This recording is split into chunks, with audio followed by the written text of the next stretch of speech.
So magandang umaga sa inyo lahat. Ako si Sir Limuel I. Hubilia at ako ang naantasan upang ipaliwanag sa inyo ang activity binigay sa amin ng aming guro. Ang naantas sa aking activity ay part 1. So, ano nga bang nilalaman ng part 1? So, sa part 1, dito ay variables and data types. Meron siyang dalawang activity. Ang activity 1 ay write a program that prompts the user to enter their first name, last name, and age, store these in appropriate variables, and display a greeting message including their full name and age. Para naman sa activity 2, write a program that calculates the area of a circle, ask the user to input the radius, and store the result in a double variable. Use the formula area equals to pi multiplied to r squared. So, para sa unang activity, so, ito yung nagawa kong program para sa activity 1. So, paano siya gumagana? So, papaliwanag ko sa inyo. So, syempre, sa panimula, using system, class program, tsaka static void main. So, ang sumunod, yung console.write, ibig sabihin, ang unang lalabas sa program ay enter your first name. So, pagkatapos mong mailagay ang first name mo dun, may pangalawa namang lalabas na enter your last name. Ang pangatlo, enter your age. At ang silbi ng string full name, since nilagay natin sa variable na full name yung first name at saka last name, ayun ang kalalabasan ng full name kapag nilagay natin sa code. Yung first name at saka last name. So, sa panghuli, ito na yung pinaka lalabas pagkatapos mong ma-input lahat ng mga kailangan. Yung first name, last name, pati yung age. Ayan siya. Ang lalabas ay hello, your full name, tapos yung age, years old. So, papakita ko sa inyo kung paano siya nag-work. So, ayan. Halimbawa, lalagay ko yung pangalan ko. Yan, Lay. Tapos yung last name. Ay, sorry. Yan. Tapos yung aking age. Ayan. So, makikita nyo, lumabas na, hello, Lehubilia, you are 18 years old. So, ganyan gumana yung code ko na ginawa para sa activity 1. So, dumako naman tayo sa activity 2 ng part 1. So, write a program that calculates the area of a circle, ask the user to input the radius, and store the result in a double variable. Use the formula area equals pi multiplied to r squared. So, dito na nga, ito na yung code na na-develop ko para sa activity 2. So, panimula ulit, using system, class program, static void. So, dito na magsisimula yung code natin. So, dito, may lalabas na enter the value of the circle. Diyan mo ilalagay yung radius ng circle na gusto mong ilagay. Tapos, masasave siya sa double radius na variable. Dito naman, naglagay ako ng while para kapag less than 0 ang in-enter ng tao, ibig sabihin, hindi agad lalabas yung result. Kailangan kasi greater than 0. So, kapag in-enter niya yung, kunwari, negative 8, ang lalabas sa screen ay, please enter a valid positive radius. So, ayun. So, paano nangyari yon? Ginamit natin yung while, itong bool, at saka yung try parse. So, ang silbi ng mga yan, para ma-identify natin kung true or false yung sa value.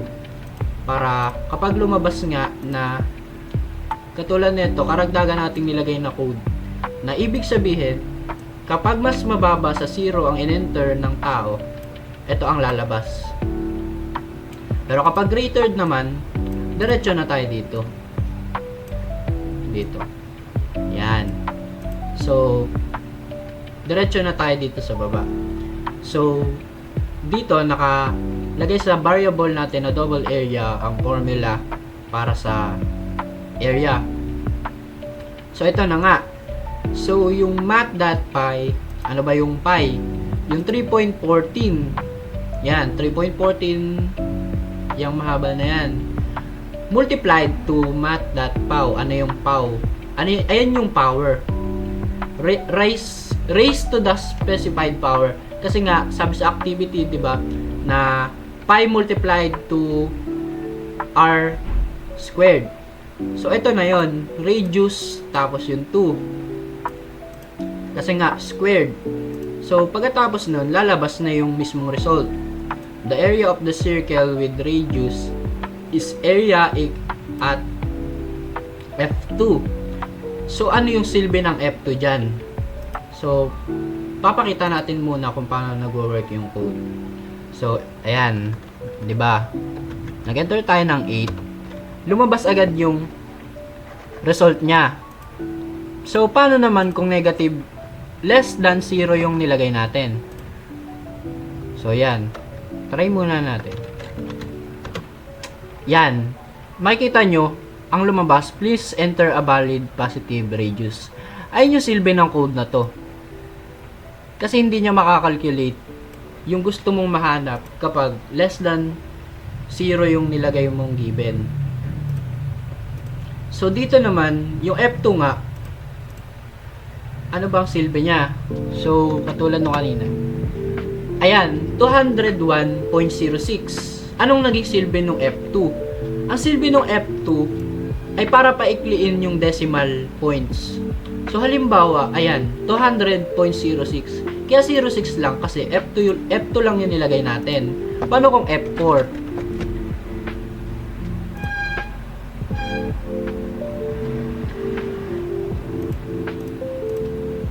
Teka lang.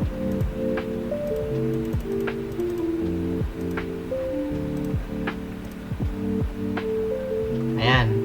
So, 8 ulit. Ayan, makikita nyo sa decimal na ano. Naging 0619 na. So, ayun yung pinakasilbi nung F1, F2. Nakadepende na yun sa inyo. Pero sa akin, mas gusto ko lang na 2 decimal lang. So, ayun. Ipapasa ko naman yung next na part ng ating activity kay Ananka. At siya nang magbibigay at magpapaliwanag ng program na na-develop niya para rito. Hello everyone, I am Mike Jaili Ananka from Base Info 1A. Nandito ako para i-share sa inyo yung code ko na ginawa para sa activity namin. And ang gamit ko dito ng language ay C#. So yan, for line 1, nakikita nyo dito ang console write, enter the first number. Ang nangyari lang naman dito ay na-allow niya yung user na maglagay ng kanyang first number. At sa kasunod naman, ang int num1 equals convert to int32 console.readline.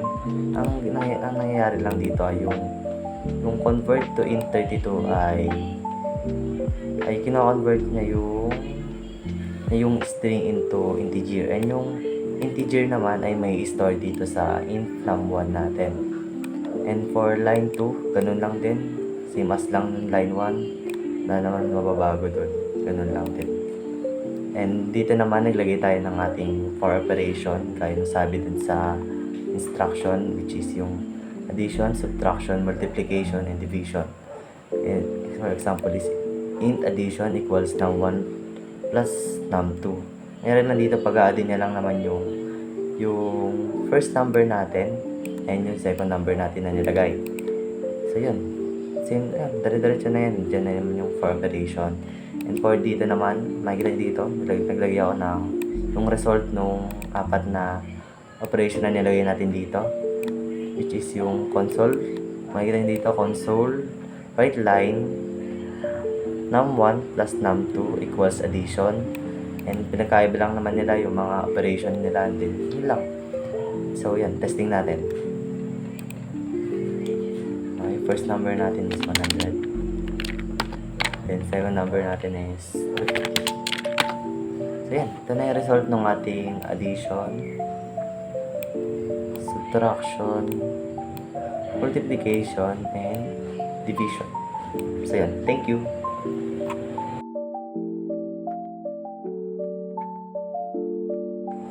So yun, for the last number in our activity in operation.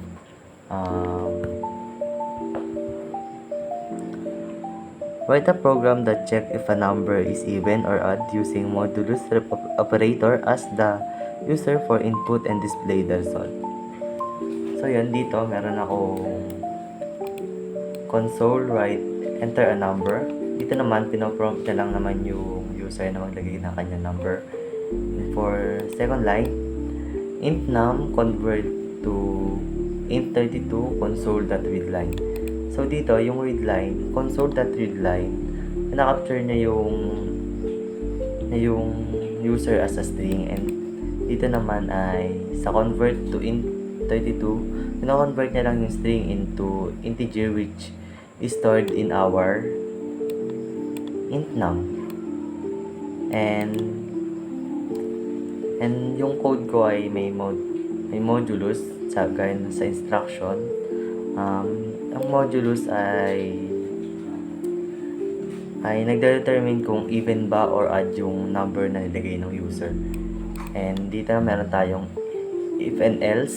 Sa if, meron tayong console, write line, num is even a number. So yun, if yung for example, if yung 2 daw ay equals to 0, so magiging siya ay isang even number. And dito naman sa else, and kung yung 2 naman daw ay not equal to 0, siya ay magiging odd number. So testing natin.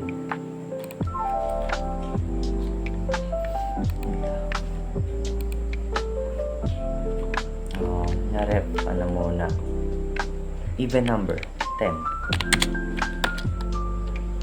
Yan, even number siya. So ulitin natin. Ginawa natin siyang odd number 3. So yan, pinakita naman na odd number yung 3. So yan lang. Thank you, bye.